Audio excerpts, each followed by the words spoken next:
കഴിയണം. അതാണ് ഒരു യഥാർത്ഥത്തില് ബാപ്പയാകേണ്ടത്. എന്താ വജഅൽനാലിൽ മുത്തഖീന ഇമാമ, എന്താ പറഞ്ഞ് റബ്ബന ഹബ്ലനാ മിൻ അസ്വാജിന വദുരിയാതിന ഖുർറത അയ്യുൻ വജഅൽനാ ലിൽ മുത്തഖീന ഇമാമ. വിശദീകരിക്കുകയല്ല, എന്നാൽ ചുരുക്കി പറയുകയാണ്, നല്ലൊരു ഇണയെ തരണം, നല്ല കൺകുളിർക്ക രൂപത്തിലുള്ള നല്ല മക്കളെ തരണം.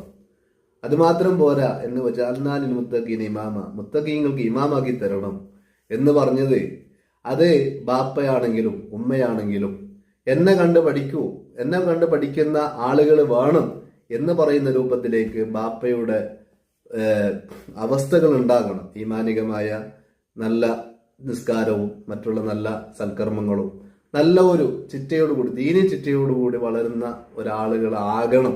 ആ നിലക്കാണ്, അങ്ങനെയാണ് വേണ്ടതും. അത് നല്ലൊരു ബാപ്പയാണെന്ന് ഞാൻ മനസ്സിലാക്കി. എന്നാൽ ഞാൻ ഈ വോയിസിൽ വന്നത്, ഒരാൾ നമുക്ക് സിഹിർ ചെയ്യില്ല.